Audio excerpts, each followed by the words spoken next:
નમો ભગવતે વાસુદેવાય શ્રીકૃષ્ણાય વયં નમઃ. શ્રી પ્રતાપરુદ્ર હનુમાનજી મહારાજના સાનિધ્યમાં અને દત્ત પરંપરામાં પ્રગટેલ તમામ ચેતનાઓનું પ્રગટ સ્વરૂપ એવા ભગવાન ઔદુંબરની છત્રછાયામાં શ્રીમદ ભાગવત કથામૃતના માધ્યમથી ભાગવતી ગંગામાં માનસી સ્નાન કરવા માટે અત્રે ઉપસ્થિત સર્વે ભક્તોના હૃદયમાં બિરાજેલા ગુરુ મહારાજના ચરણમાં પ્રણામ. શ્રીમદ ભાગવતના અષ્ટમા સ્કંદ જે છે એમાં મન્વંતરોની લીલાઓનું વર્ણન આવે છે. આ મન્વંતર એટલે શું એ પહેલાં સમજવું પડે. તો અત્યારે જે કળિયુગ ચાલે છે ને એ કળિયુગનું આયુષ્ય કીધેલું છે 4,32,000 વર્ષનું. એની પહેલાંનો યુગ થયો દ્વાપર યુગ, એનું આયુષ કીધું છે 8,64,000 વર્ષનું. એની પહેલાં થયો ત્રેતાયુગ, એનું આયુષ કીધેલું છે 12,96,000 વર્ષ. અને એની પહેલાં થયો સતયુગ, એનું આયુષ બતાવ્યું છે 17,28,000 વર્ષ. તો આ કલી, દ્વાપર, ત્રેતા અને સતયુગ આવા ચારેય યુગનો સરવાળો કરીએ એના આયુષ્યનો તો એ થાય છે 43,20,000 વર્ષ. એટલે 43,20,000 વર્ષને છે ને એક ચતુર્યુગી કહેવાય. 4 યુગ પૂરા થાય એટલે એને ચતુર્યુગી કહેવાય. અને આવી ચતુર્યુગી 71 વખત પૂરી થાય. એક વખત સત્ય, ત્રેતા, દ્વાપર, કલી પૂરો થાય, બીજી વાર પૂરો થાય, ત્રીજી વારે સાયકલ પૂરી થાય, ચોથી વાર 71 વખત પૂરી થાય ત્યારે એને એક મન્વંતર કહેવાય. એટલે 43,20,000 ગુણ્યા 71 કરીએ તો થાય છે 30,67,20,000 વર્ષ. આટલા વર્ષો બરાબર એક મન્વંતર કહેવાય. અને આવા મન્વંતર 14 વખત પૂરા થાય ત્યારે એક કલ્પ થાય. અને એક કલ્પ બરાબર બ્રહ્માજીનું એક દિવસનું આયુષ્ય કહેવાય. અને પ્રત્યેક બ્રહ્માજીનું આવું આયુષ્ય 100 વર્ષનું હોય છે. અને પછીથી બ્રહ્માજી બદલાય અને એ વખતે પ્રલય થાય. એટલે 43,20,000 ગુણ્યા 71 ગુણ્યા 14 ગુણ્યા 365 ગુણ્યા 100 કરીએ ત્યારે બ્રહ્માજીનું આયુષ થાય, એક બ્રહ્માજીનું. હવે અત્યારે આપણે જોઈએ તો શ્વેત વારાહ કલ્પ ચાલે છે. અત્યારે આપણે જે સમયમાં જીવી રહ્યા છે તેનું કલ્પનું નામ છે શ્વેત વારાહ કલ્પ. અને એમાં વૈવસ્વત મન્વંતર ચાલે છે, જે 7મો મન્વંતર છે આ વારાહ કલ્પનો. અને એ વૈવસ્વત મન્વંતરમાં અત્યારે 28મો કળિયુગ ચાલે છે. અને પ્રત્યેક મન્વંતરમાં મનુ અલગ અલગ હોય. બ્રહ્માજી સંકલ્પથી અમને નિર્માણ કરે એવા મનુ અલગ અલગ હોય. અને દરેક મન્વંતરમાં પરમાત્માનો કમસે કમ એક તો વિશિષ્ટ અવતાર થાય જ. તો અત્યારનો આપણો શ્વેત વારાહ કલ્પ છે એમાં 6 મન્વંતરો વીતી ચૂક્યા છે, 7મો ચાલે છે. 6 મન્વંતર જે થઈ ગયા ને એની વાત ભાગવતમાં સરસ રીતે વર્ણન કરેલી છે. તો એમાં પહેલો મન્વંતર જે થઈ ચૂક્યો છે અત્યારે, એમાં જે મનુ થઈ ગયા એમનું નામ હતું સ્વયંભૂ મનુ. એમના પત્નીનું નામ હતું સદ્રૂપા રાણી. અને એમની એક પુત્રી હતી આકુતિ. અને એનાથી ભગવાને યજ્ઞ પુરુષ રૂપે અવતાર લઈ અને ધર્મનો ઉપદેશ આપેલો. એમની બીજી પુત્રી હતી દેવહૂતિ. કદમ ઋષિ સાથે એમનું લગ્ન થયું હતું અને એમનાથી કપિલ નારાયણ રૂપે ભગવાને અવતાર ધારણ કરેલો અને જેમણે જ્ઞાનનો ઉપદેશ આપ્યો, સાંખ્યશાસ્ત્રનો. બીજા મન્વંતરમાં જે મનુ થયા એમનું નામ છે સ્વારોચિષ મનુ. એ અગ્નિના પુત્ર થાય. અને એ મન્વંતરમાં વેદશિરા ઋષિના તૃષિતા નામના પત્નીથી ભગવાને વિભુ નામનો અવતાર લીધેલો અને બ્રહ્મચર્યનો મહિમા બતાવેલો. ત્રીજા મન્વંતરમાં ઉત્તમ નામના મનુ થયા. તેઓ પ્રિયવ્રતના પુત્ર થાય. અને એ સમયે ધર્મની પત્ની સુંદૃતાના ગર્ભથી ભગવાને સત્યસેન નામે અવતાર લીધેલો અને ઇન્દ્રના મિત્ર બનીને રાક્ષસોનો સંહાર કરેલો. પછી ચોથો મન્વંતર જે થયો એમાં તામસ નામના મનુ થયેલા. તે ત્રીજા મનુ ઉત્તમના ભાઈ થાય. અને આ મન્વંતરમાં હરિમેઘા ઋષિના હરિણી નામના પત્નીના ગર્ભથી ભગવાને હરિ નામે અવતાર લીધેલો અને ગજેન્દ્રનું મગરમચ્છથી રક્ષણ કર્યું હતું. ગજેન્દ્ર પક્ષની કથા જે આપણે હમણાં તે આમાં આવે ચોથા મન્વંતરમાં. 5મા મન્વંતરમાં જે મનુ થયા એમનું નામ બતાવે છે રૈવત. એ ચોથા મનુ તામસના ભય થાય.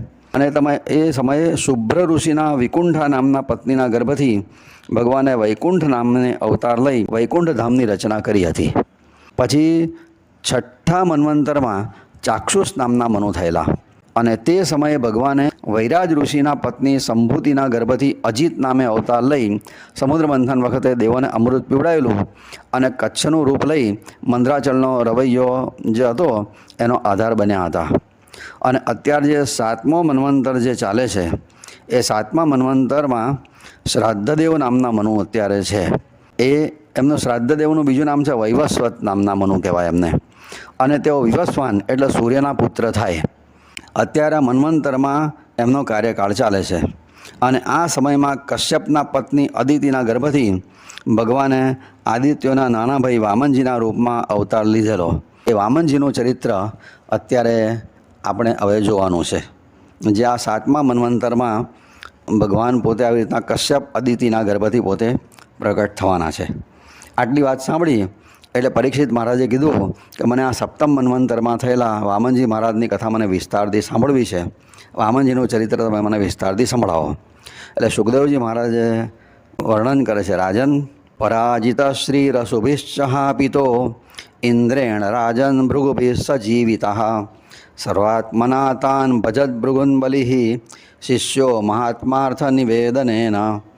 એટલે પછીથી સમુદ્ર મંથન વખતે ભગવાને અજીત અવતાર લઈ અને દેવોને અમૃત પીવડાવ્યું.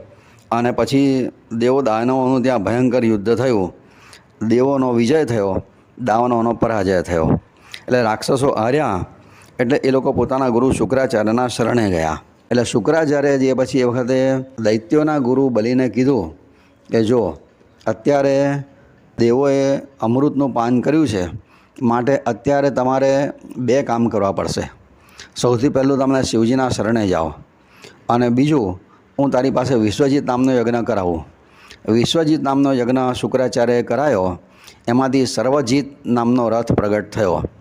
શુક્રાચાર્યએ બલિરાજાને કીધું તું આ રથ ઉપર બેસીને જ્યાં જઈશ ત્યાં તારો વિજય થશે, પણ એ પહેલાં તું શિવજી મહારાજની પણ કૃપા પ્રાપ્ત કર. એટલે દૈત્યો શિવજી મહારાજના શરણે ગયા અને શિવજીની ઉપાસના કરી. શિવજી મહારાજ પ્રગટ થયા.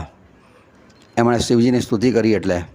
એટલે પછી શિવજીને એમણે કીધું કે અમારી સાથે અન્યાય થયો છે. સમુદ્ર મંથન વખતે અમે પણ મહેનત તો કરેલી, પણ અમૃત એકલા દેવોને મળ્યું અને અમારી સાથે આવી રીતના ઘોર અન્યાય થયો છે. એટલે એ વખતે શિવજીએ એ દૈત્યોના ગુરુ શુક્રાચાર્યને મૃત સંજીવની વિદ્યા આપી.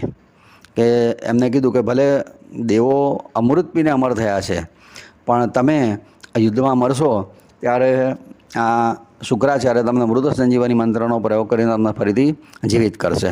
અને આ રીતે બંનેઓ પાછા બળવાન થયા. એ બળવાન થયેલા બલિએ પછીથી શુક્રાચાર્યએ પોતાનું બ્રહ્મતેજ પણ એમને આપેલું. બલિરાજાએ પછીથી દેવોનો પરાભવ કર્યો અને સ્વર્ગનું રાજ્ય રાક્ષસોને પાછું મળ્યું. બલિ ઇન્દ્રાસન ઉપર બેઠો અને પછી વખતે શુક્રાચાર્યએ વિચાર કર્યો કે આ બલિ મહારાજ જો 100 અશ્વમેધ યજ્ઞ કરી દે ને તો એ કાયમ માટે સ્વર્ગનું રાજ એને મળી જાય.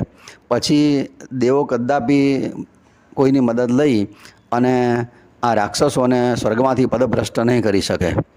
અને એટલા માટે શુક્રાચાર્યએ બલિરાજા પાસે નર્મદાજીના કિનારે હાલનું જે ભરૂચ, જેનું મૂળ નામ ભૃગુકચ્છ છે, ત્યાં 100 અશ્વમેધ યજ્ઞના સંકલ્પ સાથે યજ્ઞના આરંભ કરાયા. 99 યજ્ઞ થઈ ગયા અને 100મો યજ્ઞ જ્યારે ચાલતો હતો એ વખતે પછીથી આ બાજુએ દેવોની માતા અદિતિ, એને પણ દુઃખ થયું હતું કે આ મારા દીકરાઓ આવી રીતના રખડતા થઈ ગયા પાછા. અને એણે કશ્યપ ઋષિના કહેવાથી પયોવ્રત કર્યું, જેના ફળ સ્વરૂપે વામનજી મહારાજ પ્રગટ થયા.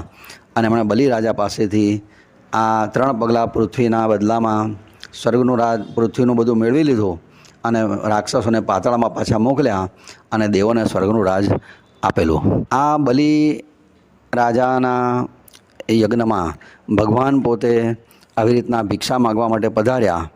આ ચરિત્ર એને વામન ચરિત્ર કહેવામાં આવે છે. વામનજી મહારાજનું પ્રાગટ્ય થાય છે. તે વામન ચરિત્રનો પાઠ પિતૃતિથિના દિવસે કરવાથી પિતૃઓને સદગતિ મળે છે, પિતૃઓના આશીર્વાદ મળે છે અને પિતૃદોષમાંથી મુક્તિ મળે છે. માટે જ્યારે પણ પિતૃતિથિ હોય, પિતૃતિથિ એટલે કે જ્યારે આપણા દિવંગત થયેલા કોઈ પણ આપણા વંશમાં કે કુટુંબના જે સભ્યો હોય એનું શ્રાદ્ધ સંવત્સરીના દિવસ હોય, તે દિવસે આ વામનજી મહારાજનું ચરિત્ર સાંભળવાથી પિતૃઓ પ્રસન્ન થાય છે, એમની સદગતિ થાય છે અને એમના આશીર્વાદથી વંશની પણ વૃદ્ધિ થાય છે. કૃષ્ણ કનૈયા લાલ કી જય. જી મહારાજ આ જ બધી વાતો સમજાવતા કહે છે કે શિક્ષણ આપવા માટે ભગવાનનો ઘણા બધા અવતાર આપણે એક સાથે જોઈ લીધા. અજીત અવતાર થયો, કુર્મા અવતાર થયો, મોહિની અવતાર થયો સમુદ્ર મંથન વખતે. એમનો દેવોનો રાઈટ છે સ્વર્ગના સુખ ભોગવાનો, અને એમાં કંઈ અડચણ આવે એટલે ભગવાન દેવોના માટે કંઈક મદદ કરતા હોય છે. અને એ રીતે ભગવાને એમની પાસે સમુદ્ર મંથન કરાવ્યું, અમૃત પીવડાવ્યું, અને રાક્ષસોનો પરાજય થયો. દેવોને સ્વર્ગનું રાજ પાછું હતું તે મળી ગયું. પછી શું થયું તે વખતે સુખદેવજી મહારાજ વર્ણન કરે છે. રાજન પરાજિત શ્રી રસુભિશ્ચહાપિતો ઇન્દ્રેણ રાજન ભૃગુભિશ્ચ જીવિત સર્વાત્મના તાન ભજત ભૃગુન બલિ શિષ્યો મહાત્માર્થ નિવેદનેન. પછીથી રાક્ષસો પાછા રખડતા થઈ ગયા, એમના ગુરુ શુક્રાચાર્યના શરણે ગયા. એ વખતે શુક્રાચાર્યએ કીધું કે આપણે શિવજીની પાસે જઈએ. વિષ્ણુએ તો આપણી સાથે અન્યાય કર્યો છે. બંને જણાએ સમુદ્ર મંથન કર્યું, પણ અમૃત દેવોને પીવડાવ્યું અને આપણને મદિરા પીવડાવી. બધા શિવલોકમાં આવ્યા. ભગવાન શંકરને પ્રગટ કરવા માટે પ્રાર્થના કરે છે. कैलास के निवासी नमो बार बार तू, नमो बार बार हूँ आयो शरण तिहारे प्रभु तार तार तू. कैलास के निवासी नमो बार बार हूँ आयो शरण तिहारी प्रभु तार तार तू. कैलाश के निवासी नम बार बार हूँ, नमो बार बार हूँ आयो शरण तिहारी बोले तार तार तू. भक्तों को तो कभी शिव तूने निराश ना किया, माता जी ने जो चाहा वर दान दे दिया. बड़ा है तेरा दायजा ओ, बड़ा है तेरा दायजा बड़ा दातार तू, बड़ा दातार तू. आयो शरण तिहारी बोले तार तार तू. कैलाश के निवासी नमो बार बार हूँ, नमो बार बार हूँ आयो शरण तिहारी बोले तार तार तू. बखान क्या करूँ मैं राखो के ढेर का, चपटी बभूत में खजाना कुबेर का. हे गंगाधार हे गंगाधार मुक्ति द्वार ओमकार तू. आयो शरण तिहारे बोले तार तार तू. कैलाश के निवासी नमो बार बार हूँ, नमो बार बार हूँ आयो शरण तिहारे बोले तार तार तू. क्या क्या नहीं दिया है हम क्या प्रमाण दे, बसे गए त्रिलोक शंभु तेरे दान से. जहर पिया हो जहर पिया जीवन दिया, कितना उदार तू, कितना उदार तू. आयो शरण तिहारे बोले तार तार तू. कैलाश के निवासी नमो बार बार हूँ, नमो बार बार हूँ आयो शरण तिहारे बोले तार तार तू. तेरी कृपा बिना नहीं ले कहीं अणु, तेरी कृपा बिना नहीं ले एक भी अणु. लेते हैं सांस तेरी दया से तनु तनु, लेते हैं श्वास तेरी दया से तनो तनो. कह दास एक बार ओ, कह दास एक बार मुझको निहार तू, मुझको निहार तू. आयो शरण तिहारी बोले तार तार तू. कैलाश के निवासी नमो बार बार हूँ, नमो बार बार हूँ आयो शरण तिहारी बोले तार तार तू. आयो शरण तिहारी बोले तार तार तू. શિવજી પ્રસન્ન થયા. કેમ અહીંયા આવ્યા છો? કે આ સમુદ્ર મંથન કર્યું, દેવો અમારી મદદ માગી. બે જણાએ સંયુક્ત રીતે ભાગીદારીમાં સમુદ્ર મંથન કર્યું, પણ ભગવાને બધું અમૃત દેવોને પીવડાવી દીધું. હવે તો યુદ્ધ થશે તો મારો પરાજય જ થવાનો ને, હવે દેવો જ જીતવાના, એ અમર થઈ ગયા છે, અમારે શું કરવાનું કહે છે. કે શિવજીને દયા આવી કે મહેનત તો હમણાં કરી છે, વાત તો સાચી છે. અને એ વખતે શિવજીએ એમના ગુરુ શુક્રાચાર્યને મૃત સંજીવની મંત્ર આપ્યો કે જાઓ હવે ભવિષ્યમાં તમારું યુદ્ધ થાય તો જે રાક્ષસો મરે એના પ્રત્યે તમે આ મૃત સંજીવની મંત્રનો પ્રયોગ કરજો, એટલે તમારા મરી ગયેલા રાક્ષસો સજીવન થશે અને બંને બેવ બળ્યા પછી બાથે વળગ્યા પછી થઈ શકશે. હવે વન વે મેચ નહીં થઈ જાય, બંને હરખે હરખા જ તમે બીડાઈ શકશો. શુક્રાચાર્યને આ મૃત સંજીવની મંત્ર મળ્યો. પછી એ વખતે એમણે દૈત્યોનો રાજા હતો બલિ, એની પાસે એ વખતે એમણે વિશ્વજીત નામનો યજ્ઞ કરાયો કે તું યજ્ઞ પણ કર, એકલા મૃત સંજીવની મંત્રથી કામ ચાલે એવું નથી. વિશ્વજીત યજ્ઞ કરાયો. યજ્ઞ કુંડનાથી એક સર્વજીત નામનો રથ નીકળ્યો. બલિને કીધું આ રથ ઉપર બેસીને તું જઈશ તો જ્યાં જઈશ ત્યાં તારો વિજય થશે. બલિને આનંદ થયો અને રથ ઉપર બેઠા. મૃત સંજીવની મંત્ર ગુરુ પાસે હતો અને ફરી એમણે સ્વર્ગ ઉપર ચડાઈ કરી. દેવોનો પરાજય થયો, બળવાન બનેલા રાક્ષસોને સ્વર્ગનું રાજ પાછું મળી ગયું. બલિને ઇન્દ્રાસન ઉપર બેહાડી દીધો શુક્રાચાર્ય, આથી તો ઇન્દ્ર થઈ ગયો જા. એ શુક્રાચાર્ય વિચાર કર્યો કે આ તો ઘડીએ ઘડી બનશે, ફરી પાછા દેવો કશો કંઈક દેવો ભગવાન પાસે જશે, ભગવાન કંઈક મદદ કરશે ને ફરી પાછા દેવો જીતશે, ફરી પાછા અમારે કંઈ મદદ કરવાની, આવી રીતના વારે ઘડી કોઈ વાર જીતે ને કોઈ વાર આ જીતે. આવું નથી રાખવું, મારે હવે પરમાનન્ટ જ મારા શિષ્યોને સ્વર્ગનું રાજ મળી રહે ને એવું કંઈક કરવું છે. ફરી યુદ્ધ કરવાનો પ્રસંગ જ ના આવે અને અમારા રાક્ષસોને તકલીફ ના પડે. પોતાના યજમાનનું જે હિત ઈચ્છે ને એને પુરોહિત કહેવાય. પોતાના રાક્ષસોના રાજા ગુરુ છે, પણ રાક્ષસોના કલ્યાણ માટે એ વખતે એમણે શાસ્ત્રની એક મર્યાદાનો ઉપયોગ કર્યો. શાસ્ત્રમાં લખ્યું છે જો કોઈ પણ વ્યક્તિ 100 અશ્વમેધ યજ્ઞ કરે તો એ પરમાનન્ટ ઇન્દ્ર થઈ જાય.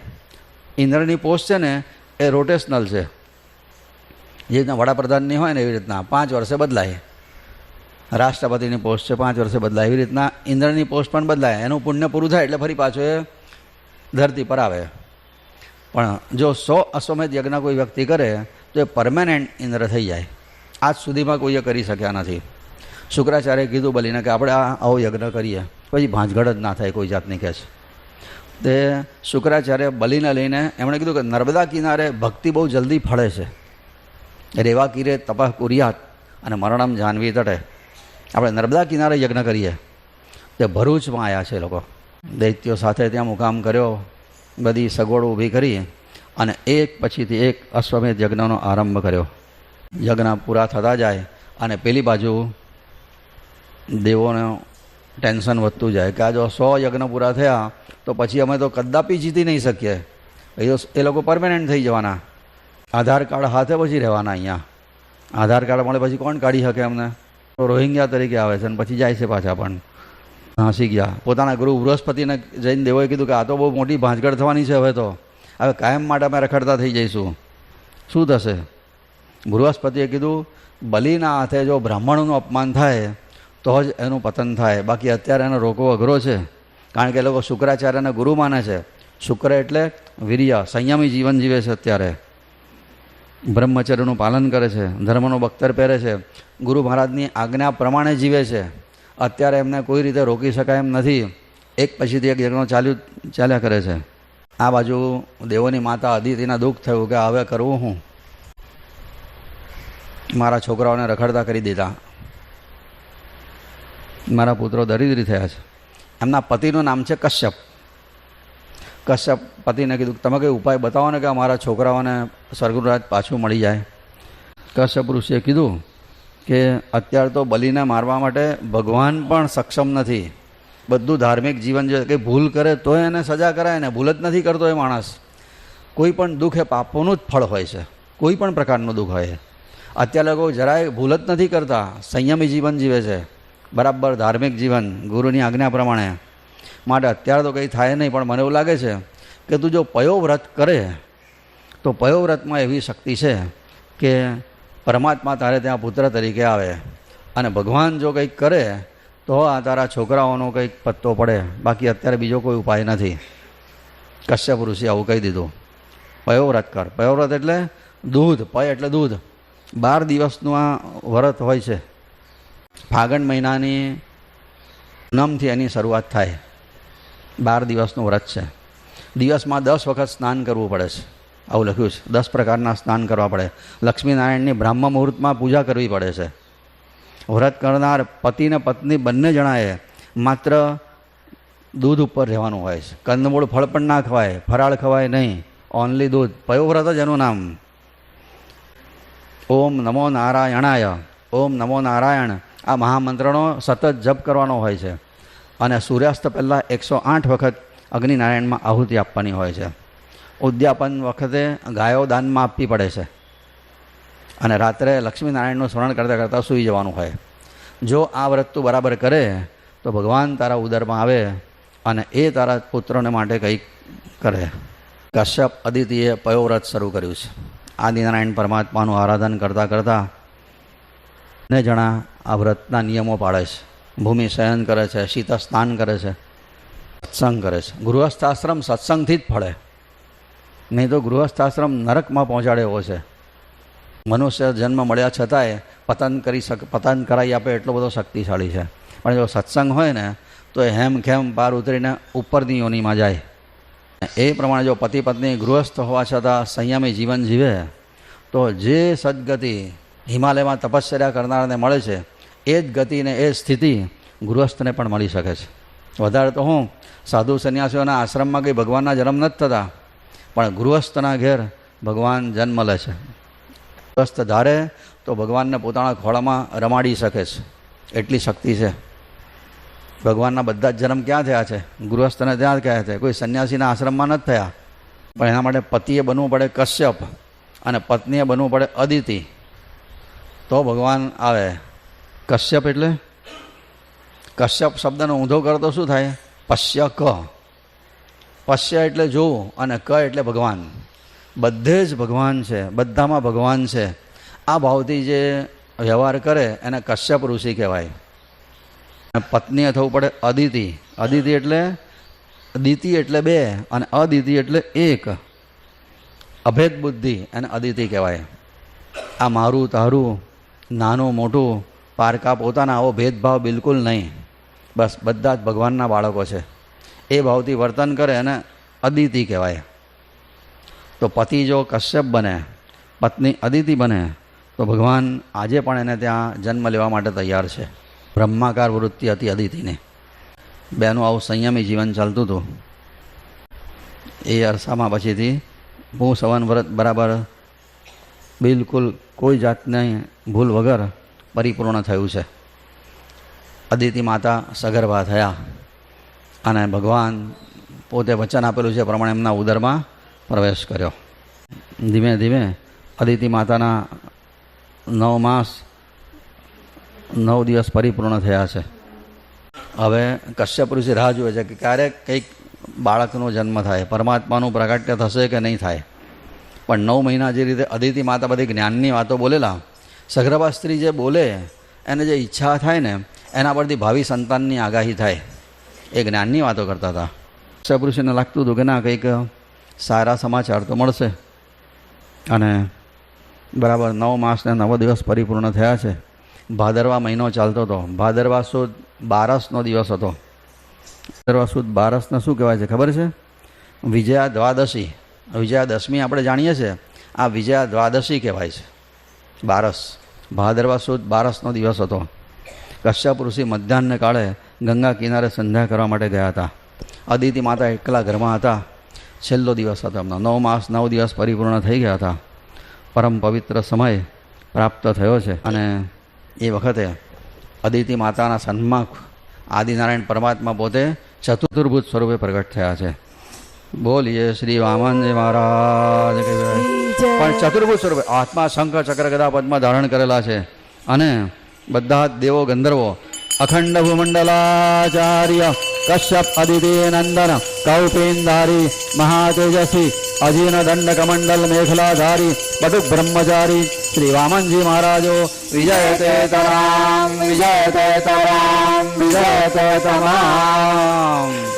અદિતિ માતા પોતે સુખદેવજી મહારાજ વર્ણન કરે છે પ્રસંગનું. તસ્યા પ્રાદુર્ભૂતાત ભગવાન આદિપુરુષઃ પીતવાસઃ ચતુર્બાહુઃ શંખચક્ર ગદાધરઃ.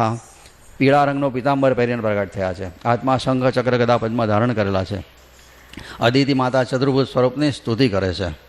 યજ્ઞેશ યજ્ઞ પુરુષાચ્યુત તીર્થપાદ તીર્થશ્રવ શ્રવણ મંગલ નામધેય આપન્ન લોકવૃજિનોપશનો સમોદયાદ્ય સન્ન ક્રુધીશ ભગવન્ન સિદો દીનનાથ.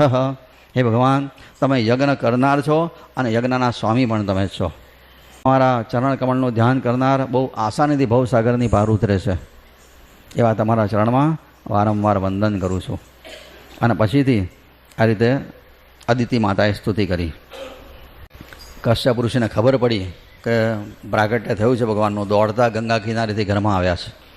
ભગવાનને ચતુર્ભુજ સ્વરૂપે દર્શન કરતાં એમણે પણ ભગવાનની સ્તુતિ કરી. માતા પિતાને પોતાના સ્વરૂપનું ભાન કરવા માટે ચતુર્ભુજ સ્વરૂપે પ્રગટ થયા હતા. અને પછીથી અદિતિ માતાએ વખતે કીધું કે તમે પ્રગટ થયા તે બહુ આનંદ થયો છે, પણ આ 4 હાથવાળો છોકરો કોઈનો હોય માટે તજીએ તાતયા રૂપા અને કીજે શિશુલીલા. બાળક બનો અને હું તમારી મા બનું અને તમે એ રીતે પ્રગટ થાઓ. 4 હાથવાળો કોઈનો દીકરો હોય નહીં, 2 હાથવાળા પ્રગટ થાઓ તો મને આનંદ થશે.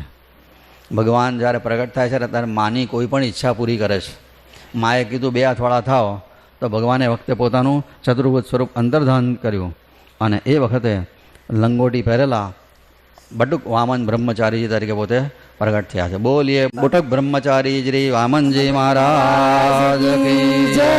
અખંડ ભૂમંડલાચાર્ય કશ્યપ અદિતિ નંદન કૌપીનધારી મહાતેજસ્વી અજીન દંડ કમંડલ મેખલાધારી બટુક બ્રહ્મચારી શ્રી વામનજી મહારાજો વિજય કૈતરામ વિજય કૈતરામ વિજય કૈતરામ. દેહમાંથી એટલું બધું પ્રકાશ નીકળે છે વખતે. મુખ ઉપર મુખારવિંદનું તેજની સામે તો સૂર્ય ઝાંખો લાગે એટલું મુખ ઉપરથી તેજ છે. અને કાંતિમય આભૂષણો, કેડ ઉપર લંગોટી પહેરી છે, દિવ્ય તેજ છે. સ્તુતિ કરે છે. બટુક બ્રહ્મચારી વામનજી મહારાજની સ્તુતિ કરે છે. યત્યત્વદ પૂર્ભાતિ વિભૂષણાયુધૈર અવ્યક્તચિદ વ્યક્ત પ્રધાન મધારયત હરિ બભૂવતે નૈવ સવામનો બટુઃ સંપશ્યતોર્દિવ્ય ગતિર્યથા નટાઃ. એ બ્રહ્મચારી, તમે કેટલા દયાળુ છો કે અમારી ભાવના પ્રમાણે તમે આ બટુક સ્વરૂપ ધારણ કર્યું છે. એ વખતે બધા બ્રહ્માદિક દેવો ત્યાં આગળ કશ્યપ ઋષિના આશ્રમમાં આવ્યા અને આ બાજુ કશ્યપના અદિતિના તો આનંદ સમાતો નથી. પણ ભગવાન સીધા જ ચતુર્ભુજ અંતર્ધાન કરીને 2 હાથના થયા તો ખરા, પણ 7 વર્ષના હોય એવી રીતના જ પ્રગટ થયા. સીધા બાળ લીલા બતાવી જ નથી, ડાયરેક્ટ 7 વર્ષના. મા બાપને કોઈ તકલીફ આપી જ નથી ઉછેરવાની, ઉજાગરા કરવા જ નથી, સીધા જ 7 વર્ષના. પણ કશ્યપ અદિતિને બહુ આનંદ થયો કે ભગવાને વચન આપ્યું છે એ પ્રમાણે પોતે પ્રગટ થયા પોતાના વચનનું પાલન કરવા માટે. બ્રહ્માદિક દેવો ત્યાં આગળ પધાર્યા છે. કશ્યપ ઋષિને અભિનંદન આપ્યા કે આજે તમારો ગૃહસ્થાશ્રમ સાચા અર્થમાં સફળ થયો. આજે તમે જગત પિતાના પણ પિતા બન્યા છો.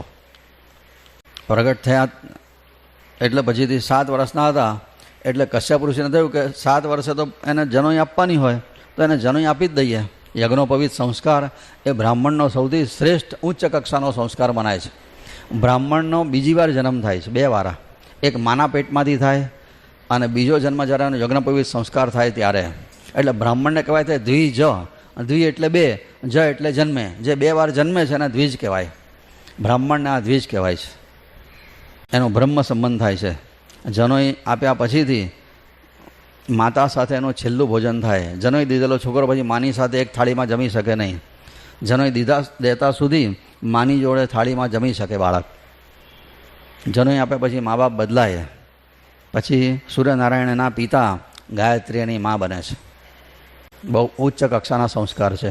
બ્રાહ્મણની ઘેર જ્યારે બાળકનો જન્મ થાય ત્યારે આકાશમાં સૂર્યનારાયણ હસે છે, અરખાય છે કે આને યજ્ઞોપવિત સંસ્કાર થશે પછી રોજે મને અર્ઘ્ય આપશે. અર્ઘ્ય આપવાથી સૂર્યનારાયણનું બળ વધે છે અને સૂર્યનારાયણના આશીર્વાદ મળે. સૂર્યને અર્ઘ્ય આપનાર કદાપી નાગો ભૂખ્યો ના હોય, એની બુદ્ધિ ભ્રષ્ટ થાય જ નહીં. આજે સૂર્યની ઉપાસના લોકો ભૂલ્યા અને બધી ઉપાધિઓ શરૂ થઈ છે. બીમારીઓ વધી. પહેલાં આટલી બીમારીઓ નહોતી આ દેશમાં, હવે તો બધા જ માંદા પડે છે. એનું દવાઓના ખર્ચા વધ્યા. કારણ સૂર્યની ઉપેક્ષા થઈ છે, એની ઉપાસનાની. સૂર્યનારાયણ તેજસ તત્વના માલિક છે, એની ઉપાસનામાં 3 વસ્તુ આવે. સૌથી પહેલું સૂર્યોદય પહેલાં સ્નાન. આ પહેલું. આકાશમાં તારા દેખાતા હોય એને સ્નાન થાય એને ઋષિ સ્નાન કહેવાય.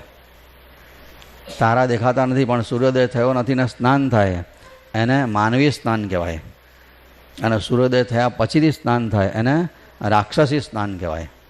જે સૂર્યોદય પહેલાં સ્નાન કરે એને સૂર્યના આશીર્વાદ મળે, એની બુદ્ધિ તેજસ્વી રહે. આ પહેલી ઉપાસનાનો પહેલું અંગ છે બ્રહ્મ મુહૂર્તમાં સ્નાન. બીજું છે સૂર્યનારાયણને અર્ઘ્ય આપે, જળ ચડાવવાનું. બ્રાહ્મણ હોય તો ગાયત્રી મંત્ર બોલીને અર્ઘ્ય આપે, બ્રાહ્મણેતર 12 નામ બોલીને પાણી ચડાવે.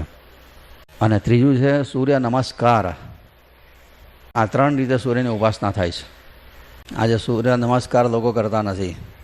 સૂર્ય નમસ્કારમાં એક્સરસાઇઝ પણ છે, આસનો પણ છે અને ઉપાસના પણ છે. આપણા ઋષિઓની બહુ અમૂલ્ય ભેટ મળી છે આપણને.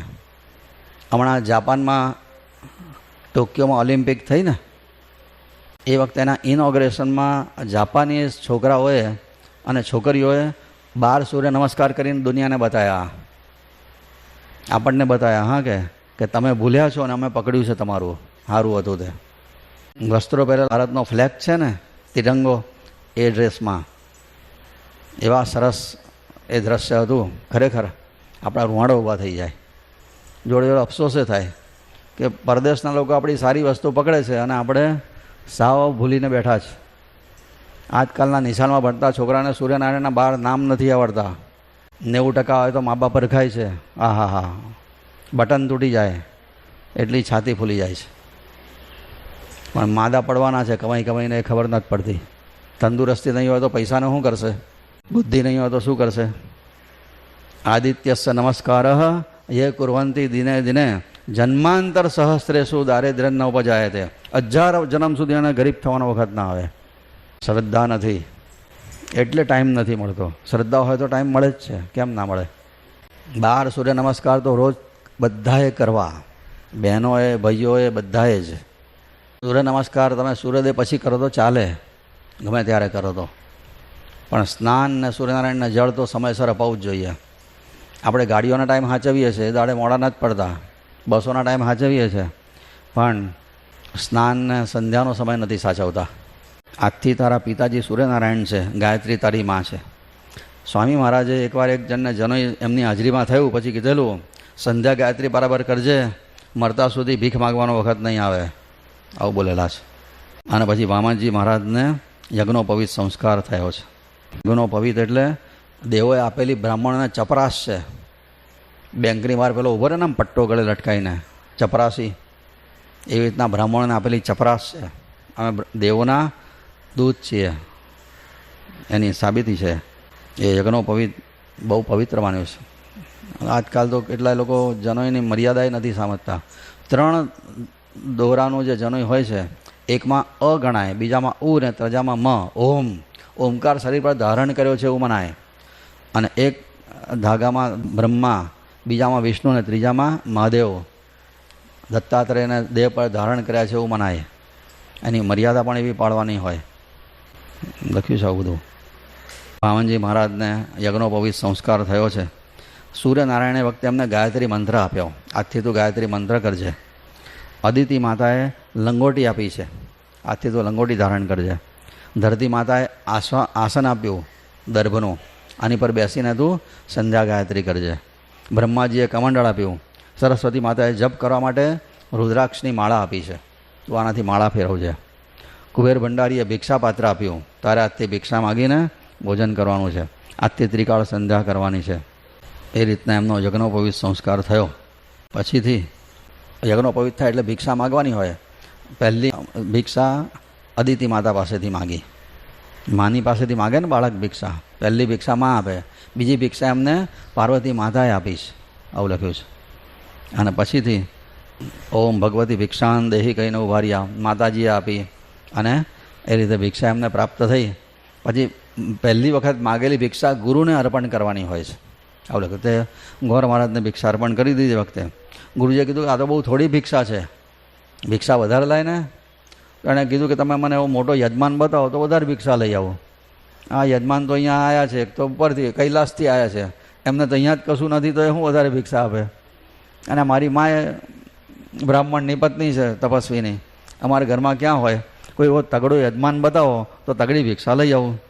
ગુરુજીએ કીધું કે તગડો યજમાન તો નર્મદા કિનારે યજ્ઞો કરે છે, બલિરાજા છે, બહુ મહાન દાનેશ્વરી છે.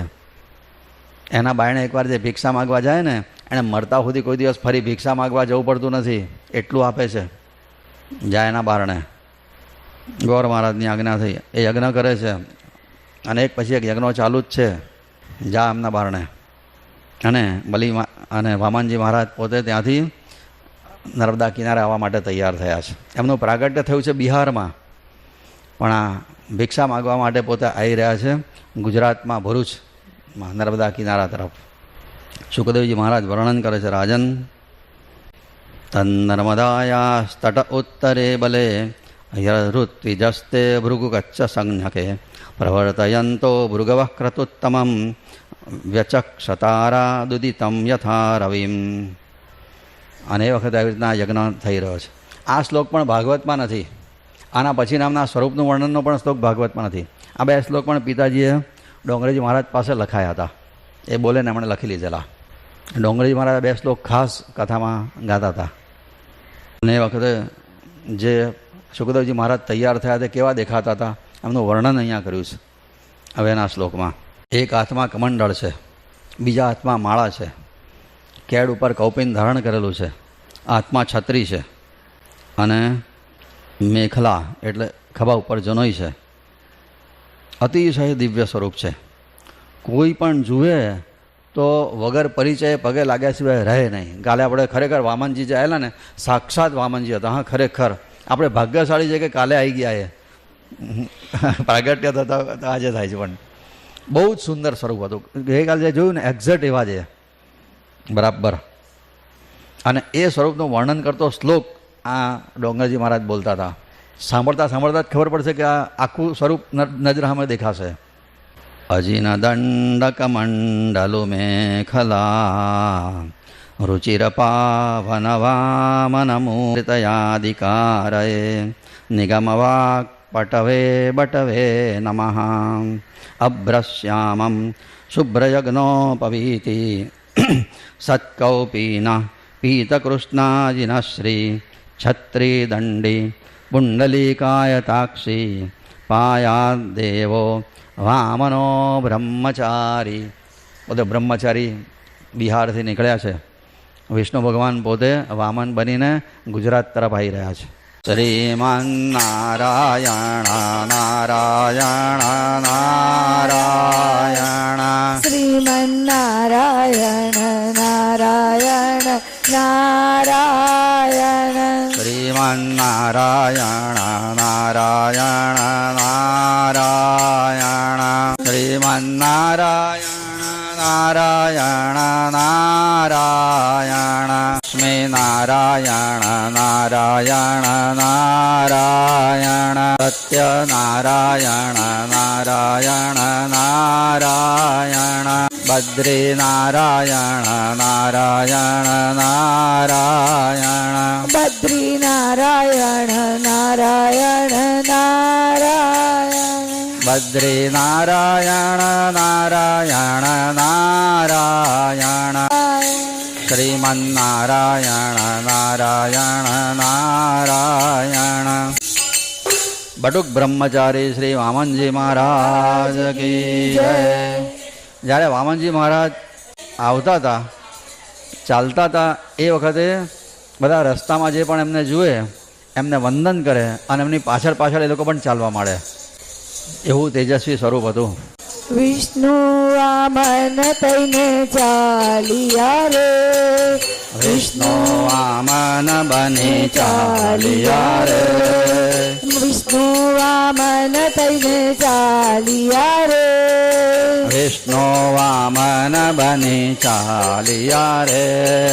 મટાડવા બીજો ઇન્દ્ર મારા વાલા, મટાડવા બીજો ઇન્દ્ર મારા વાલા, વિષ્ણુ વામન થઈને ચાલિયા રે, વિષ્ણુ વામન થઈને ચાલ્યા રે.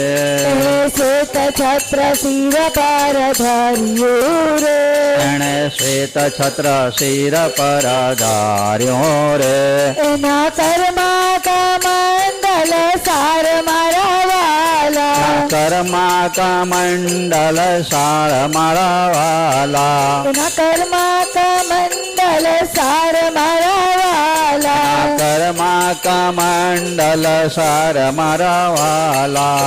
વિષ્ણુ વામન થઈને ચાલ્યા રે. વિષ્ણુ વામન થઈને ચાલ્યા રે. એને મૃગ ચર્મ કાખમાં શોભતું રે. એના મૃગ ચર્મ હાથમાં શોભતું રે. એના ત્રિપુંડ બાલ વિશાળ મારા વાલા. ત્રિપુંડ બાલમાં વિશાળ મારા વાલા. વિષ્ણુ વામન થઈને ચાલ્યા રે. વિષ્ણુ વામન થઈને ચાલ્યા રે. એ તો વેદ ધર્મ વાલ જગાવતા રે. એ તો વેદ ધર્મ વાલ જગાવતા રે. એને યજ્ઞો પવિતના દાન મારા વાલા. એને યજ્ઞો પવિતના દાન મારા વાલા. વિષ્ણુ વામન થઈને ચાલ્યા રે. વિષ્ણુ વામન થઈને ચાલ્યા રે. એને સરસ્વતી હાર આરોપતા રે. એને સરસ્વતી આરોપતા રે. એને માતા પીરસે છે પકવાન મારા વાલા. એને માતા પીરસે છે પકવાન મારા વાલા. વિષ્ણુ વામન થઈને ચાલ્યા રે. વિષ્ણુ વામન થઈને ચાલ્યા રે. એ કરુણા સિંધુ ક્યાં ચાલ્યા રે. એ કરુણા સિંધુ ક્યાં ચાલ્યા રે. હજી અધૂરી છે અમ આસ મારા વાલા. હજી અધૂરી છે અમ આસ મારા વાલા. વિષ્ણુ વામન થઈને ચાલ્યા રે. વિષ્ણુ વામન થઈને ચાલ્યા રે. ભૃગુ કચ્છમાં જાઉં છું રે. ભૃગુ કચ્છમાં જાઉં છું રે. હરવા બલીનો અભિમાન મારા વાલા. હરવા બલીનો અભિમાન મારા વાલા. હરવા બલીનો અભિમાન મારા વાલા. હરવા બલીનો અભિમાન મારા વાલા. વિષ્ણુ વામન થઈને ચાલ્યા રે. વિષ્ણુ વામન થઈને ચાલ્યા રે. વિષ્ણુ વામન થઈને ચાલ્યા રે. વિષ્ણુ વામન થઈને ચાલ્યા રે. મટાડવા બીજો ઇન્દ્ર મારા વાલા. મટાડવા બીજો ઇન્દ્ર મારા વાલા. વિષ્ણુ વામન થઈને ચાલ્યા રે. વિષ્ણુ વામન થઈને ચાલ્યા રે. બ્રહ્મચારી શ્રી વામનજી મહારાજ કી જય. વામનજી મહારાજ આ રીતે ખૂબ ઠાઠમાઠપૂર્વક બિહારમાંથી આવ્યા છે ગુજરાતમાં, ભૃગુ કચ્છ. આજે પણ ત્યાં ભાગાકોટનો અવારો છે. ત્યાં ભૃગુ ઋષિનો આશ્રમ હતો એક જમાનામાં. જ્યારે પોતે યજ્ઞ મંડપ પાસે વધાર્યા ને જેવા યજ્ઞ મંડપમાં એમનો પ્રવેશ થઈ રહ્યો છે ત્યાં તો બધા યજ્ઞ મંડપમાં જેટલા આટલા બધાની નજર ગઈ કે હો, આ કોઈ સૂર્યનારાયણ તો ધરતી પર પ્રગટ થઈને નથી આવ્યા ને, એટલું બધું તેજ હતું એમના મુખારબિંદ ઉપર, દેહમાંથી કોટી સૂર્ય સમપ્રભા દિવ્ય તેજ નીકળતું હતું ત્યાં આગળ. બધા જ એક સાથે જેવા એમનો પગ એમણે મૂક્યા મંડપમાં, બધા જ એક સાથે, કોઈએ કીધું નથી કશું, બધા જ એક સાથે ઊભા થયા અને શ્રી બટુક બ્રહ્મચારી શ્રી વામનજી મહારાજ કી જય જય જયકાર કરો. બલિરાજાની નજર પડી, ઓહ આ કોણ છે? આજ સુધી ઘણા બ્રાહ્મણોની સેવા કરી પણ આટલો તેજસ્વી તમે જોયો જ નથી. 7 વર્ષની ઉંમર છે પણ તેજ તો જાણે કે બ્રહ્માજીને ઝાંખું પાડે એટલું છે. ખૂબ પ્રેમથી સ્વાગત કર્યું છે. એક નાનું સિંહાસન મગાવ્યું, વામનજી મહારાજને એની ઉપર બિરાજિત કરાયા છે. બલિરાજાની પત્નીનું નામ બતાવે છે વિંધ્યાવલી રાણી. બલિરાજાએ કીધું તું સોનાની જારીમાં જળ લાય પૂજાપાનો થાળ લાય, મારે બ્રહ્મચારીની પૂજા કરવી છે આજે. સોનાની ઝારીમાં પવિત્ર નર્મદાજીનું જળ લાવવામાં આવ્યું છે. બલિરાજા ધીરે ધીરે ભગવાનના ચરણ પખાડે છે. કેટલા ભાગ્ય થાય છે બલિરાજા. બ્રાહ્મણો પુરુષ સૂક્તનો પાઠ કરે છે. ઓમ સહસ્ર શિરેખા પુરુખા સહસ્રાક્ષ સહસ્રપાદ શ્લોક એક પછી એક મંત્રો બોલાય છે અને વામનજી મહારાજના ચરણ પખાડી રહ્યા છે. એમના ચરણમાં બલિરાજા સાષ્ટાંગ દંડવત પ્રણામ કરે છે. વામનજીના ચરણમાં વામનજી મહારાજના નખમાં બલિરાજાને પોતાનું પ્રતિબિંબ દેખાય છે. નખ એટલા બધા તેજસ્વી હતા. અરીસો હોય ને એવી રીતના પોતાનું મુખારવિંદ જોયું બલિરાજાએ. આવો બ્રાહ્મણ તો જોયો જ નથી. વારંવાર પ્રણામ કરે છે. આજે હું કૃતાર્થ થયો, મારા મા બાપના પુણ્ય આજે ફળ્યા. તમારા જેવા બ્રહ્મચારી વગર આમંત્રણે મારા યજ્ઞ મંડપમાં પધાર્યા છો. મારો યજ્ઞ તો એવું લાગે છે આજે સફળ થઈ ગયો, મારું કલ્યાણ થઈ ગયું છે. આજે તમારા માતા પિતાને ધન્યવાદ છે કે આવા તેજસ્વી બાળકને જન્મ આપ્યો છે. મને થાય છે કે હું મારું સર્વસ્વ તમને આપી દઉં અને વનમાં જઈને તપશ્ચર્યા કરું. જ્યાં પ્રેમ જાગે ને ત્યાં આપવાનું મન થાય જ, અને મોહ હોય ને ત્યાં લેવાનું મન થાય. પ્રેમમાં સમર્પણની ભાવના હોય. હું તમને બધું આપીને વનમાં જતો રહું આવું થાય છે. વામનજી મહારાજ મનમાં બોલ્યા કે એના માટે જ આવ્યો છું, લેવા માટે જ આવ્યો છું. બલિરાજાએ કીધું મહારાજ જરાય સંકોચ ના રાખશો. સંકોચ છોડીને જે ઈચ્છા હોય તે માગો. તમે માગો તો રાજ આપું, ગાયો આપું, સંપત્તિ આપું, ઝવેરાત આપું, તમારી જે ઈચ્છા હોય તે આપું, જમીન આપું, ગામના ગામ દાનમાં આપી દઉં. અને જો મહારાજ તમારી પરણવાની ઈચ્છા હોય ને તો કન્યાદાન કરવા હું તૈયાર જ છું. મારી એક દીકરી છે જ, રત્નાવલી એનું નામ, પરણવાને તૈયાર થઈ જ છે. જો તમારી ઈચ્છા હોય તો એને કન્યાદાને કરી દઉં, આ રાત તમને આપી દઈશ. કહે છે કે જે માગશો તે આપીશ. આ વામનજી વખતે બલિરાજાના પહેલાં વખાણ કર્યા છે. જો આ માગવાની કેવી રીતના સ્ટાઇલ બતાવે છે. આ વ્યવહારિક જ્ઞાન પણ આમાં છુપાયેલું છે ભાગવતમાં. તમારો જન્મ તો પ્રહલાદજીના વંશમાં થયો છે. તમારા દાદા પ્રહલાદજી મહાન ભગવત ભક્ત હતા.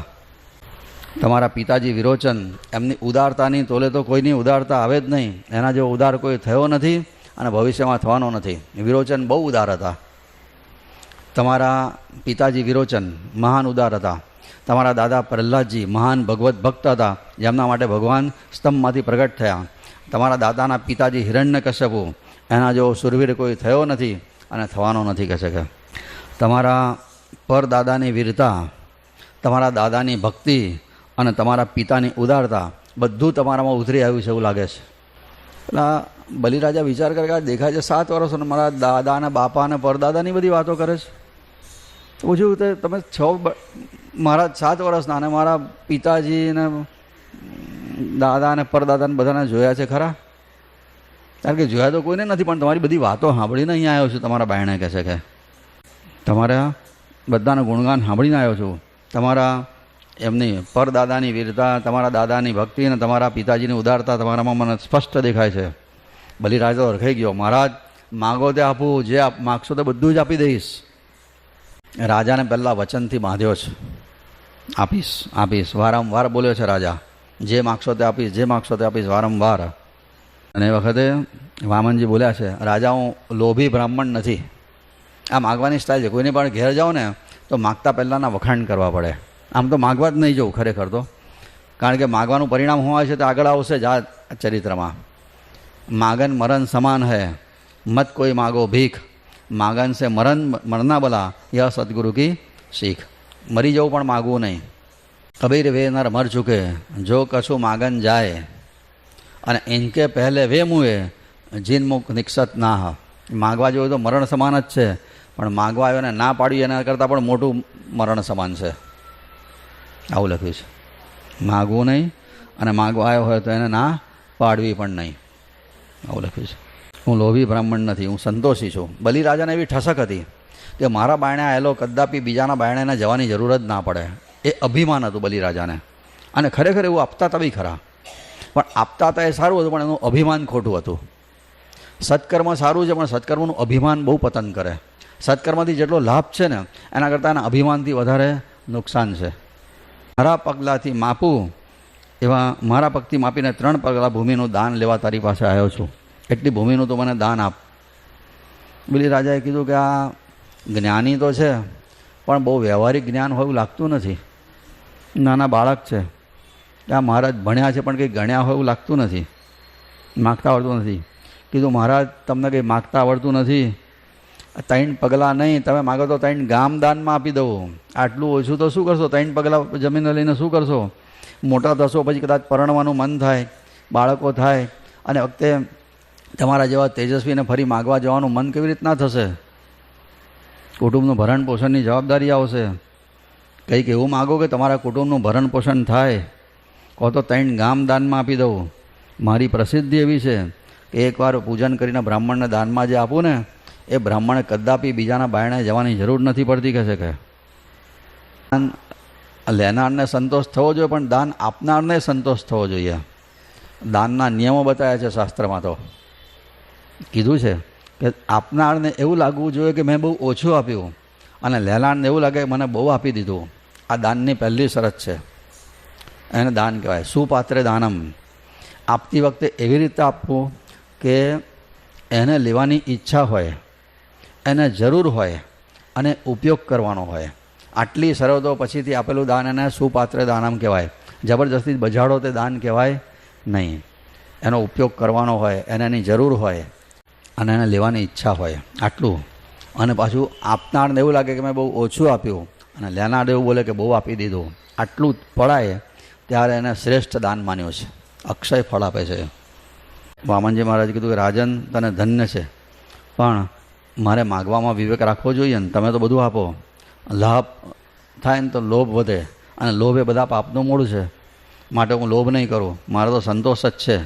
આટલું જ બહુ છે મારી પાસે. તો કહે છે કે ગૃહસ્થે દાન આપવું પણ જરા વિવેકથી આપવું, એમાં પણ મર્યાદાનું પાલન કરવાનું છે. બલિરાજાને આશ્ચર્ય થયું કે આ કેવો ત્યાગી છે.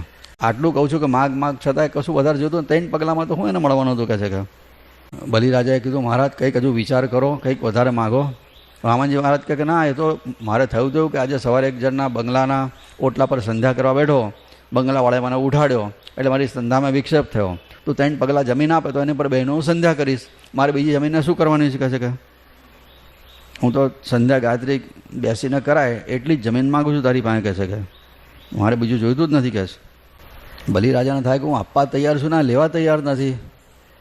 છેવટે બલિરાજા એવું બોલ્યા કે સારું, આજે તો તમારે કહેવા પ્રમાણે 3 પગલાં પૃથ્વીનું દાન આપું છું, પણ ભવિષ્યમાં કંઈ પણ જરૂર પડે, ઈચ્છા થાય તો મને તમારી સેવાનો લાભ આપજો.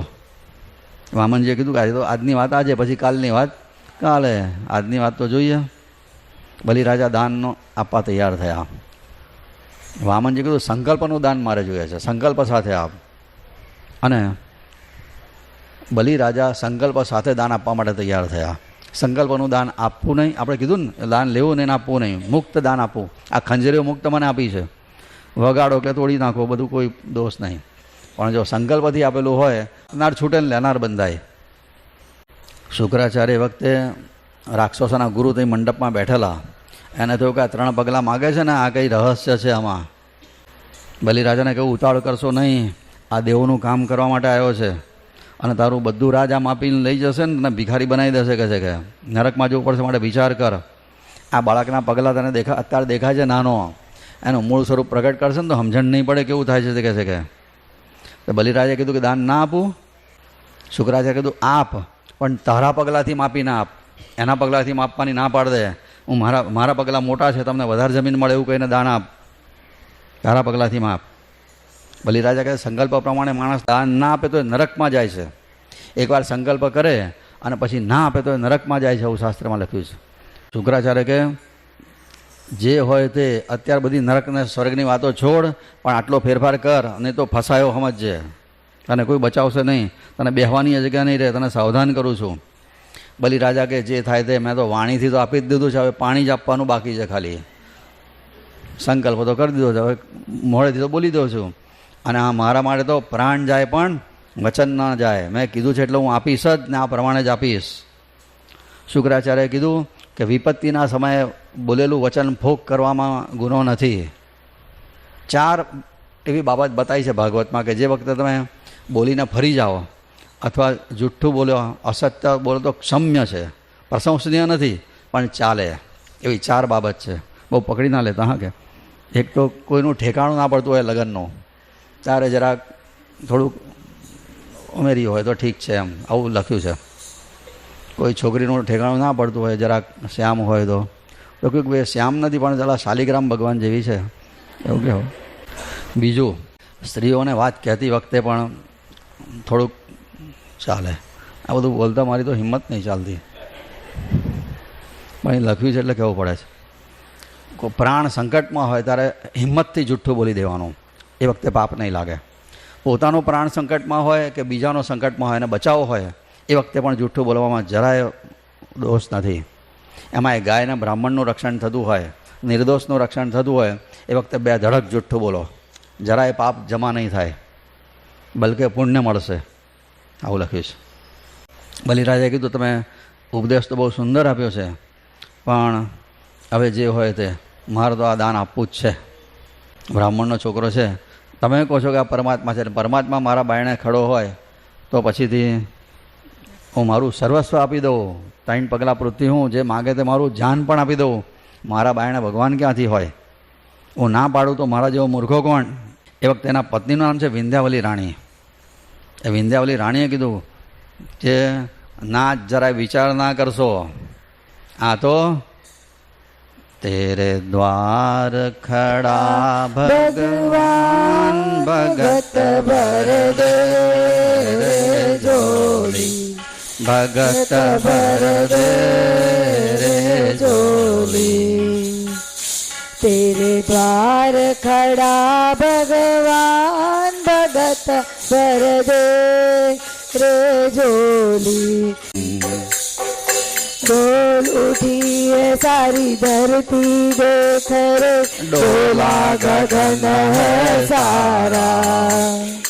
डोल उठी है सारी धरती देख रे, डोला गगन है सारा.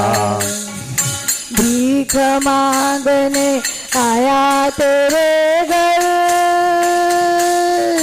जगत का पालन हारा रे, जगत का पालन हारा.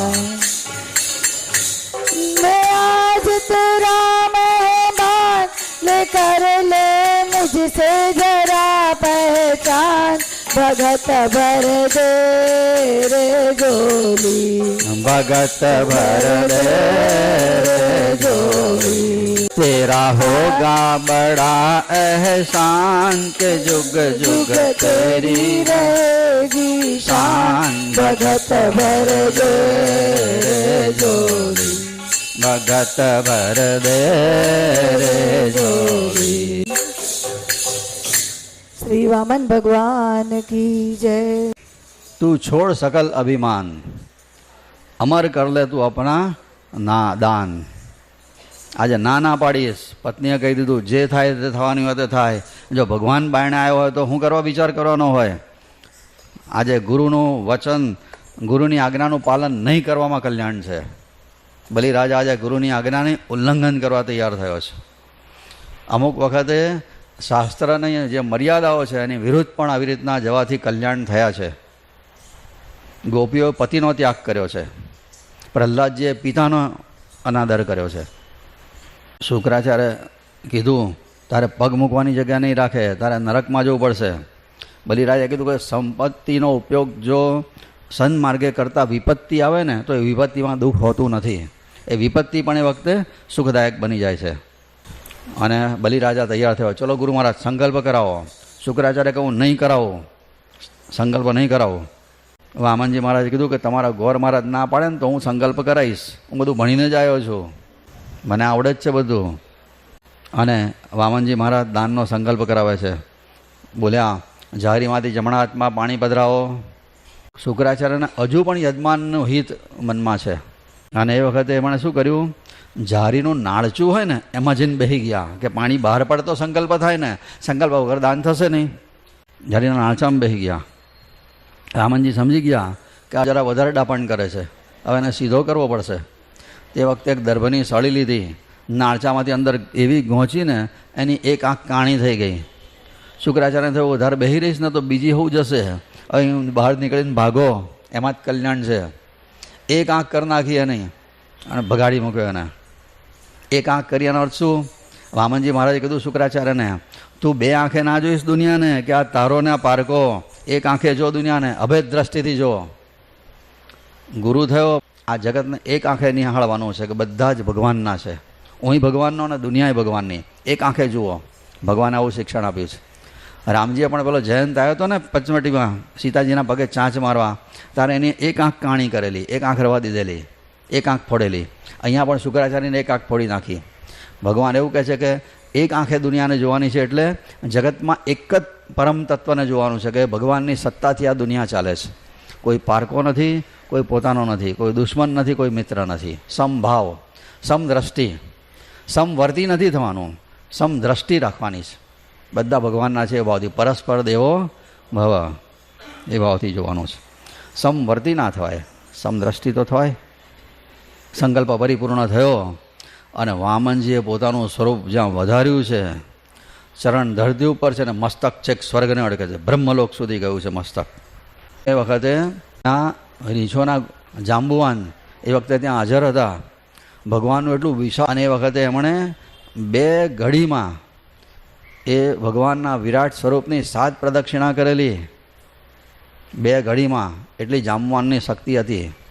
આપણે ગાઈએ છીએ ને સુંદરકાંડના પહેલાં, આવડે છે ને, બલી બાંધત પ્રભુ બાડે ઓ સોતનો બરને ન જાય, ઉભય ધરી મહાદીને 7 પ્રદક્ષિણ ધાય, મંગલ ભવન અમંગલ હારી, પ્રભુ સુદશરથ અજીર બિહારી.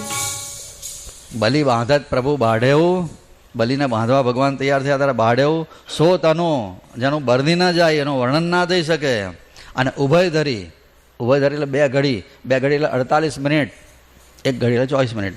ઉભય ધરી મહાદિનહી 7 પ્રદક્ષિણ ધાઈ, 7 પ્રદક્ષિણા કરી દેલી. એવું કહે છે કે વિરાટ સ્વરૂપની 1 પ્રદક્ષિણા થાય ને તો કશું જ બાકી રહેતું નથી. બધું જ એમાં કર્મોના બંધન પૂરા થાય છે, પરમાત્માની પ્રાપ્તિ થાય છે. જાંબુવાને એ વખતે 7 પ્રદક્ષિણા કરેલી એ વાત છે. એવું સ્વરૂપ વધાર્યું. એક ચરણમાં તો આખી પૃથ્વીને માપી લીધી એક જ પગલામાં. બીજા પગલે બ્રહ્મલોક, સ્વર્ગ પણ વચ્ચે આવી ગયું, બધું જ આવી ગયું. રાજાને પૂછ્યું, બોલ બતાય, ત્રીજો પગ ક્યાં મૂકો? રાજા ગભરાઈ ગયો કે આ ત્રીજો પગ ક્યાં મૂકશે? હવે કશું રહ્યું જ નથી. હવે તો કહે છે કે રાજા સંકલ્પ પ્રમાણે દાન નહીં આપે ને તો નરકમાં જવું પડશે. બધી રાજા ગભરાયો કે શું કરવું, ગભરાઈ ગયા. એ વખતે વિંધાવલીએ કીધું, તમે ચિંતા ના કરો, તમારું મસ્તક છે ને તો હજુ તમારી પાસે છે ને, તમે મસ્તક નમાવો અને ભગવાનને કહો તમારો ત્રીજો ચરણ મારા મસ્તક પર પધરાવો. અને ભગવાનનો હાથ નહીં, એમનો ચરણ પણ જો મસ્તક ઉપર આવે ને તો બુદ્ધિમાં રહેતી બધા દરવાજા ખુલી જશે તમારા, અને ભગવાન તમારા બંધનમાં આવશે. વિંધાવલી રાણીની સલાહ પ્રમાણે બલિરાજાએ પોતાનું મસ્તક ઝુકાયું અને ભગવાને ત્રીજો ચરણ જ્યાં બલિરાજાના મસ્તક ઉપર પધરાયો ત્યાં બધા જ એક સાથે શ્રી બટુક બ્રહ્મચારી વામનજી મહારાજ કી જય. પતિની ભૂલ પત્નીએ સુધારી લીધી. પછી તો બધું આપી દીધું એટલે બલિરાજા બંધનમાં આવ્યા. અને એ વખતે પછીથી એ 2 પગલાં આપ્યા ને પછીથી કશું રહ્યું નહોતું ને બાંધવા જતા હતા ભગવાન. તે વખતે આ વિંધાવલી રાણીએ રસ્તો કાઢેલો. અને એટલે પછીથી આજે હવે કોઈ સૌથી મોટું દાન આપે ને તો એને શું કહેવાય છે? બલિદાન. બલિદાન એટલે દાનની આગળ બલિ શબ્દ ઉમેરાયો. સૌથી મોટું દાન, પોતાના જીવ આપી દે એને શું કહેવાય? બલિદાન આપી દીધું એણે. જીવ આપી દેવાથી વધારે મોટું બીજું શું હોય? અહીંયા બલિરાજાએ પોતાનો જીવ જ આપી દીધો છે આડકતરી રીતે, બલિદાન.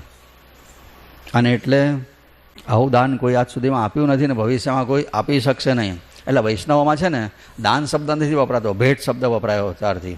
એનાથી ઓછું આપનાર ભેટ આપે છે એવું કહેવાય, એનાથી મોટું આપે તો જ દાન આપ્યું છે એવું કહેવાય ને. દાનના બદલે ભેટ શબ્દ વપરાય છે. અને આપણી બુદ્ધિમાં જે દુર્ગુણો રહેલા છે, ભગવાન, સંત, સદગુરુ, સિદ્ધ પુરુષ મસ્તક પર હાથ પધરાવે તો દુર્ગુણો અનાયાસે દૂર થાય, એની પાછળનો ભાવ છે. બલિરાજામાં દૈન્ય આવ્યું એટલે મસ્તક ઝુકાયું. દૈન્ય આવ્યું એટલે ભગવાને પોતાનો ચરણ એના મસ્તક પર પધરાયો. અને પછી તો ભગવાનનું પણ હૃદય પીગળ્યું. કેવો છે, બધું આપી દીધું છતાંય મસ્તક નમાવે છે. બલિરાજાને કહ્યું કે મને સર્વસ્વ તારું દાનમાં આપ્યું છે ને એટલે હું તારો ઋણી થયો છું. લેનાર લાજે ને આપનાર ગાજે. આજે આપનાર બલિરાજા છે, લેનાર ભગવાન છે. એટલે હવે ભગવાન બંધનમાં આવશે, જે લે ને બંધનમાં આવે અને આપનાર મુક્ત થાય. હું તારો ઋણી થયો છું. સ્વર્ગનું રાજ હું દેવોને આપું છું, પણ પાતાળનું રાજ હું તને આપું છું. તારું સરસ્વ દાન લીધું છે, તને બીજું કંઈ આપી શકતો નથી, ભગવાન કહે છે, પણ પાતાળનું રાજ હું તને આપું છું. અને આજથી દાન એટલું તો તને આપું છું, પણ એના બદલામાં તે જે દૈન્ય ભાવ તારામાં જાગ્યો છે એના ફળ સ્વરૂપે હું તારા દરવાજે ચોકીદારની જેમ પહેરો ભરીશ. કે રાક્ષસો અને બલિરાજાને પાતાળનું રાજ આપ્યું અને બલિરાજાના રાજમહેલના દરવાજા ઉપર લાકડી લઈને સિપાહીની જેમ પહેરો ભરવા માંડ્યા હતા અહીંયા આગળ. ભગવાન કહે છે, અને એ વખતે બલિરાજાને એના દરેક દરવાજા ઉપર, બારીમાં અને દરવાજા ઉપર જ્યાં નજર જાય ને ત્યાં આ ચોકીદાર દેખાતો હતો. ભગવાને કીધું કે મને આટલું બધું આપનારને આંખમાં હું વાસ કરું છું. ભગવાનના માટે કંઈ આપ્યું હોય તો ભગવાન આંખમાં આવીને વાસ કરે છે. બલિરાજાના મુખમાં શ્રી કૃષ્ણ, આંખમાં શ્રી કૃષ્ણ, જ્યાં નજર જાય ત્યાં આ દર્શન થતા. સિયા રામમય સબ જગ જાનીએ, આના સ્થિતિ પ્રાપ્ત થઈ ગઈ. બલિરાજાનો પછી એટલો બધો આનંદ થયો, દરવાજા ઉપર આનંદ ઘન ઊભો હોય પછી શું બાકી રહે? ભગવાન આનંદ સ્વરૂપ છે. તે એને એવું થતું હતું કે સ્વર્ગના રાજ કરતાં અહીંયા બહુ મજા છે.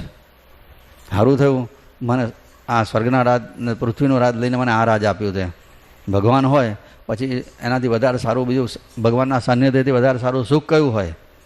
બલિરાજાને બહુ આનંદ થઈ ગયો. ભગવાન આપણને 3 વસ્તુ આપી છે, 3: તન, મન અને ધન. તનથી સેવા કરીએ ને તો શરીરનું અભિમાન ઓછું થાય, તમોગુણ ઓછો થાય. મનથી સેવા કરીએ તો કુટુંબની મમતા ઓછી થાય, સંસાર પ્રત્યેની આસક્તિ ઓછી થાય, મન પવિત્ર બને અને મન નિર્મળ બને. અને ધનથી સેવા કરીએ એટલે દાન આપીએ તો ધન શુદ્ધ થાય, ધન ઉપરની મમતા ઓછી થાય. આવું ત્રણેય સંપત્તિથી આપણે ભગવાનની ભક્તિ કરવી. શરીર ઘસાઈએ તનથી કરેલું દાન છે, મનથી સેવા કરીએ તો મનથી કરેલું દાન છે, અને સંપત્તિનો સન્માર્ગે ઉપયોગ કરીએ તો સંપત્તિનું દાન છે. અને તન, મન, ધન જે અર્પણ કરે એની બધી ઇન્દ્રિયોના દરવાજા ઉપર ભગવાન આવીને બિરાજે. બલિરાજાએ બધું આપ્યું તો એના દરેક ઇન્દ્રિયોમાં, આંખમાંથી એને ભગવાનના દર્શન થાય. કંઈ સાંભળે તો ભગવાનના જ ગુણગાન સંભળાય, બોલે તો ભગવાનનું નામ જ બોલાય. યદ કર્મ કરોમિ તત્તદ એકદમ સંભો તવા રાધનમ. આવી રીતના એને ભગવાને સાક્ષાત્કાર કરાવ્યો કે હું સર્વવ્યાપક છું, બધામાં છું. બધાને તો આનંદ થયો, પણ એક મહાલક્ષ્મીને બહુ દુઃખ થયું. આ ઘરમાં બધું હતું પણ નારાયણ વગર એમને ચેન ના પડે. વૈકુંઠમાંથી ગયા અને અકળાઈ ગયા, ક્યારે આવશે, ક્યારે આવશે, ક્યારે આવશે. નારદજીને પૂછ્યું, આ કઈ ગયા છે ખબર છે? નારદજીએ કીધું, દાન લેવા ગયા હતા બલિરાજાને ઘેર, પણ દાન લીધું તો બંધનમાં આવ્યા. આ બલિરાજાના રાજમહેલના દરવાજા ઉપર પોલીસની જેમ ચોકી પહેરો કરે છે, લાકડી લઈને ઊભા છે. જાઓ, દાન લીધું એટલે યજમાનના અધીન થયા છે, માટે બહુ ધ્યાન રાખવાનું. હવે શું કરવું કે કંઈ તમને જે યુક્તિ શું છે તે કરો. લક્ષ્મીજીને વખતે એવું થયું કે બલિરાજાને કોઈ ભય નથી. તે લક્ષ્મીજીએ લીધું એક સ્ત્રીનું રૂપ અને બલિરાજાના બાયણે આવ્યા પાતાળ લોકમાં. બલિરાજાને બાયણે આવ્યા એટલે બલિરાજે પૂછ્યું, બોલો બેન, શું ઈચ્છા છે? એ કોઈ પણ મળે ને તારે પહેલાં બલિરાજા આજ પૂછતો હતો, તમારી શું ઈચ્છા છે? એની ટેવ હતી. તે એને ખબર નહીં કે આ મહાલક્ષ્મી આવ્યા છે મારા દરવાજે. બોલો બેન, શું ઈચ્છા છે? લક્ષ્મીજીએ કીધું, હું એક બ્રાહ્મણની કન્યા છું અને બહુ આશાથી આવી છું. તું મારી ઈચ્છા પૂરી કરીશ ને એવી મને ભાવના છે એટલે આવી છું. બલિરાજે કહે, અરે કહો બેન, તમારી જે ઈચ્છા હશે તે પૂરી કરીશ. તો કહે, મારે કોઈ ભય નથી અને મેં એવું સાંભળ્યું છે કે તારે કોઈ બહેન નથી, તો આજથી તું મારો ધર્મનો ભય થા, હું તારી ધર્મની બહેન થઉં. બલિરાજાએ કીધું કે બહુ સરસ, બહુ સરસ, સામેથી તમે આવ્યા છો. લક્ષ્મીજીનું તેજ જોતાં આનંદ તો થયો હતો, તેજસ્વી સ્વરૂપ તો હોય જ. બહુ સારું થયું, મને બહેન મળી ગઈ. આ બધું તમારું જ છે, પાતાળનું રાજ તમારું છે, સમજીને અહીંયા રહો અને તમારા ઘરને તમારું પિયર માનજો. અને લક્ષ્મીજી એ રીતે ત્યાં પાતાળમાં રહ્યા. અને જ્યારથી લક્ષ્મીજીનો વાસ પાતાળમાં થયો ત્યાર તો પાતાળની શોભા વૈકુંઠ કરતાં પણ વધી ગઈ. લક્ષ્મીજી બિરાજે પછી શું બાકી હોય? સંપત્તિ બધી રીતના ખૂબ વધી, ઐશ્વર્ય વધ્યું પાતાળનું, બધાને આનંદ હતો. પણ લક્ષ્મીજી આવતા જતા જુએ તો એમના પતિ દેવતા આમ સિપાહીની જેમ પહેરો ભરતા હતા. વાત તો થાય નહીં. એમ કરતાં કરતાં ઘણા દિવસ પસાર થયા અને શ્રાવણ મહિનાની પૂનમ આવી, શ્રાવણ સુદ પૂનમ, રક્ષાબંધનનો દિવસ. એ દાડે લક્ષ્મીજીએ બલીને કીધું, બલી ભાઈ, આજે હું તને રાખડી બાંધીશ. બલી કે બેન, આજના દિવસ જો ભાગ્યશાળી દિવસ મારા નસીબમાં ક્યાં હોય. બલી બહુ ભાગ્યશાળી છે. મહાલક્ષ્મીજીએ આજે બલિરાજાના હાથ ઉપર રાખડી બાંધી. રાખડી બાંધતી વખતે આશીર્વાદ આપે બેન કે તારું બધી રીતે રક્ષણ થાય. અને એ વખતે ભાઈ પછીથી એને મોં માગ્યું દાન આપે. આવો આપણો રિવાજ છે. બલિરાજાએ કીધું બેન તારી જે ઈચ્છા હોય તે માગ, જરાય સંકોચ ના રાખીશ, આજે તને આપવાનો મને તક મળી છે. લક્ષ્મીએ કીધું મને માગતા જરા સંકોચ થાય છે. ના ના સંકોચ ના રાખશો, મારી પાસે જે છે ને બધું જ તમારું છે. તમે આ ત્યારથી જ આ બધી સમૃદ્ધિ બધી છે, પાતાળ નહીં કહે છે કે તમારા ઘરમાં જે ના હોય તો માગી લો. લક્ષ્મીએ કીધું મારા ઘરમાં બધું જ છે, પણ તારા દરવાજે ચોકી પહેરો કરે છે ને એ મારા ઘરમાં નથી કહે છે, એના વગર હું બહુ દુઃખી છું. એટલે પેલા બલિરાજ કે આ ચોકીદારને તમારે લઈ જઈને શું કરવો છે કે તમારો જે ચોકીદાર છે ને એ મારો સર્વસ્વ છે, એ મારા પતિદેવ છે. તમારા પતિદેવ તો તમે કોણ છો કે આ તારા બાયણે ઊભા છે ને તે નારાયણ છે અને એની પત્ની લક્ષ્મી છું. જ્યાં આટલી વાત થઈ ત્યાં લક્ષ્મીજી પોતાના મૂળ સ્વરૂપે પ્રગટ થયા, નારાયણ પોતાના ચતુર્ભુજ સ્વરૂપે પ્રગટ થયા. અને બલિરાજા તો એ વખતે દર્શન કરતા શ્રી લક્ષ્મી નારાયણ અને બલિના બંધનમાંથી લક્ષ્મીજીએ તે નારાયણને છોડાયા. બલિરાજાએ દાન આપી દીધું હવે તો, અને એ રીતે નારાયણ છૂટ્યા. લક્ષ્મીજી એમને લઈને ફરી પાછા વૈકુંઠમાં પધાર્યા. એ જ્યારે વૈકુંઠમાં પધાર્યા એ આ જ દિવસ શ્રાવણ સુદ પૂનમનો દિવસ હતો. એટલે રામાનુજાચાર્યના મંદિરો જેટલા હોય ને એમના પંથના એ બધા મંદિરોમાં પાટોત્સવ રક્ષાબંધનના દિવસે થાય, કારણ કે ભગવાન એ દિવસે પોતાના સ્વધામમાં પધાર્યા છે બંધનમાંથી મુક્ત થઈને. એવું આ વામનજીનું અને બલિ મહારાજનું આ ચરિત્ર એવું અદ્ભુત છે. શ્રદ્ધાથી કોઈ સાંભળે તો એને ભગવાનમાં શ્રદ્ધા જાગે છે. અને પિતૃતિથિના દિવસે એટલે શ્રાદ્ધ સંવત્સરી હોય એ દિવસે જો આ વામન ચરિત્રની કથા શ્રદ્ધાપૂર્વક સાંભળવામાં આવે, એનો પાઠ કરવામાં આવે તો પિતૃઓની સદગતિ થાય છે, પિતૃદોષમાંથી મુક્તિ મળે છે. અને આટલી વાત કરતાં એમણે આ વામન ચરિત્રની સમાપ્તિ કરતાં આશીર્વાદ આપ્યા કે બસ આનું તમે શ્રવણ કરો, તમારું કલ્યાણ થશે. કૃષ્ણ કનૈયા લાલ કી જય.